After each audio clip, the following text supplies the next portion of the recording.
Jansangram news, बातमीची सत्यता हीच आमची ओळख। आता पोलिसांनी कायदा राबवायचा की गुन्हेगारांना संरक्षण द्यायचा? खून प्रकरणामध्ये 20 दिवसात आरोपपत्र, सावंगी पोलिसांचा तपास की डीलचा परिणाम? कदाचित आता अधिकारी बदलण्याची वेळ आली, प्रशासनाचा मौन का? गृहराज्यमंत्री जिल्ह्याचे तरी सावंगीत मोकाट गुन्हेगार, प्रशासन अपयशी ठरते का? सावंगी गुन्हेगाराचा अड्डा बनतोय का?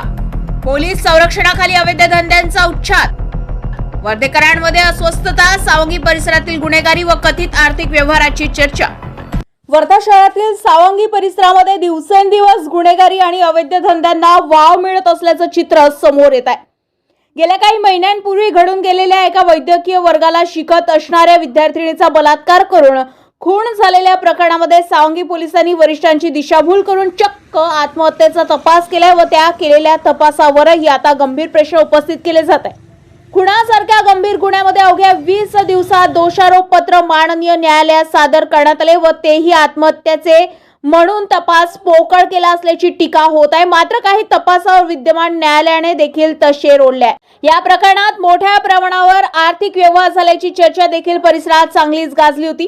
महत्त्वाचे म्हणजे राज्याचे गृहराज्यमंत्री वर्धा जिल्ह्याचे असतानाही असे प्रकार घडणं ही बाब अनेकांसाठी आश्चर्याची ठरते। याचबरोबर वर्धा शहरालगत असलेल्या नामांकित इव्होनी स्टील कंपनीतील अधिकारी व कर्मचाऱ्यांच्या दारू पार्टी प्रकरणानेही वर्धेकरांना हादरवून सोडले होते। मात्र हे प्रकरणही कथित लक्ष्मी दर्शनाअभावी थंड बस्तीत गेल्याची चर्चा आहे।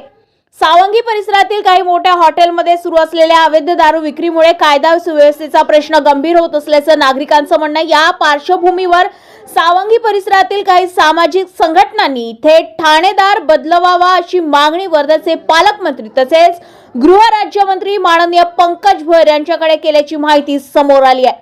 वर्ध्याचे तत्कालीन पोलीस अधीक्षकांनी या कथित गैरप्रकाराकडे दुर्लक्ष केल्याचा आरोप होत असला तरी विद्यमान पोलीस अधीक्षकांच्या कडक भूमिकेमुळे परिस्थितीत सुधारणा होईल अशी आशा संपूर्ण वर्धेकर व्यक्त करीत आहे।